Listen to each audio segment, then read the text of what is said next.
দেশের নিরাপত্তার স্বার্থে আপাতত স্থগিত আইপিএল। বিসিসিআইকে জানানো হয়েছে 1 সপ্তাহের জন্য স্থগিত থাকছে আইপিএল।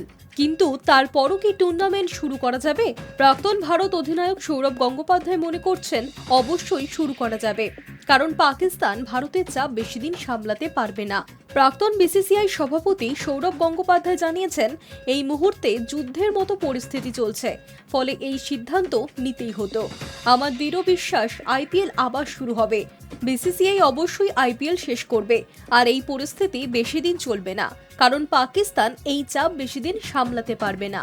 বিসিসিআই যথেষ্ট দক্ষ সংগঠন এবং তারা নিশ্চয়ই একটা সমাধান বার করবে।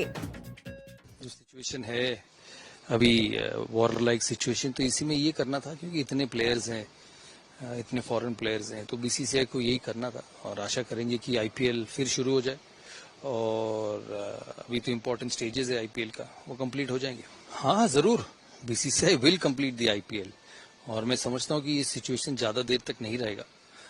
इंडिया का प्रेशर पाकिस्तान ज़्यादा देर तक सस्टेन कर नहीं पाएगा, तो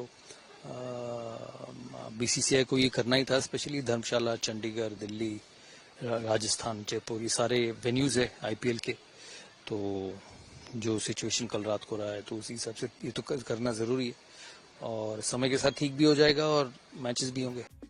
উল্লেখ্য, এর আগে কোভিডের সময় দক্ষতার সময় আইপিএল আয়োজন করেছিল বোর্ড। তখন দায়িত্বে ছিলেন সৌরভ গঙ্গোপাধ্যায়। তিনি বলেন, 2020-21-এও অনেক সমস্যা ছিল, তবুও আইপিএল সম্পূর্ণ হয়েছিল। আপাতত 7 দিন বন্ধ থাকছে, দরকারে 7 দিন আইপিএল বাড়ানো হবে।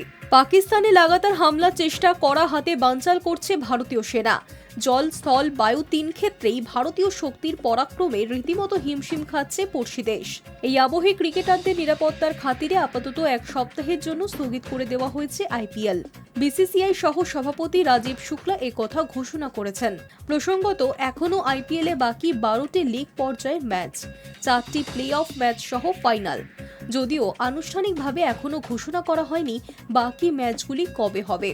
খতিয়ে দেখা হচ্ছে সম্ভাব্য সময়সূচিও। High news network.